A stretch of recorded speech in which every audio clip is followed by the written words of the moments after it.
Hey Jon, noget af det, der har størst korrelation til vores lykkefølelse, det er positive forventninger og taknemmelighed.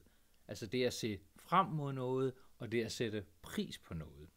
Og den første mekanisme trækker jeg fra i kapitel 21 her, forventningsplakaten.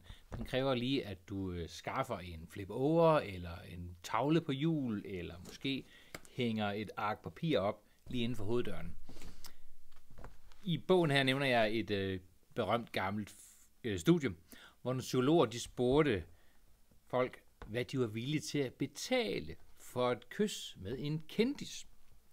Selvfølgelig en kendis, du selv ville finde, var den rette. Det kunne være nogen, der siger, jeg vil godt betale for et kys med George Clooney. Man fandt noget interessant, nemlig at prisen steg, hvis der også var ventetid. Altså, hvor meget vil du give, hvis kysset var sådan umiddelbart forestående? Eller hvad vil du egentlig give, hvis du belovede, at det var så om en uge? Og det viste sig, at folk var villige til at betale mere, hvis der var noget tid til, og det ikke bare var her umiddelbart efter. Så den opfattede værdi stiger med tid, med forventninger. Sagt med andre ord, juleaften er bedre af, at der er længe til jul. Så det at sætte frem til noget, er noget, der bidrager til noget livskvalitet.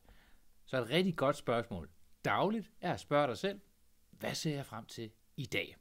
Det kan være på vej på arbejde, og tænker du over, hvad glæder jeg mig til ved i dag? Det er lige det, du træder ind ad døren. Det kan også være, når du vågner som det første, i stedet for at tjekke Facebook, så reflekterer du over, hvad ser jeg frem til ved dagen i dag? Og det er det, du kunne hjælpe dine kollegaer med. Du kunne spore dem med positive forventninger.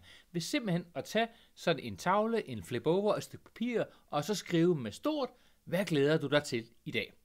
Og så skal der gerne ligge nogle tusser, så man rent faktisk kan gribe og skrive. Og husk, der skal stå noget i forvejen. Fordi hvis det bare er et spørgsmål, men ingen svar, så gør vi som de andre. Skriver heller ikke noget. Så du er nødt til lige at forberede den selv ved at svare på spørgsmålet, og måske få Flemming og Beat til det også.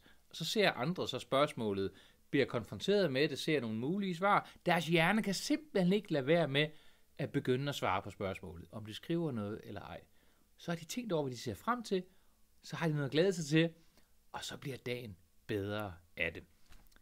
Når dagen så er gået, så kan du skifte den ud med tip 22. Det tager vi lige i den næste video. Den er også her på YouTube-kanalen. Pøj med det.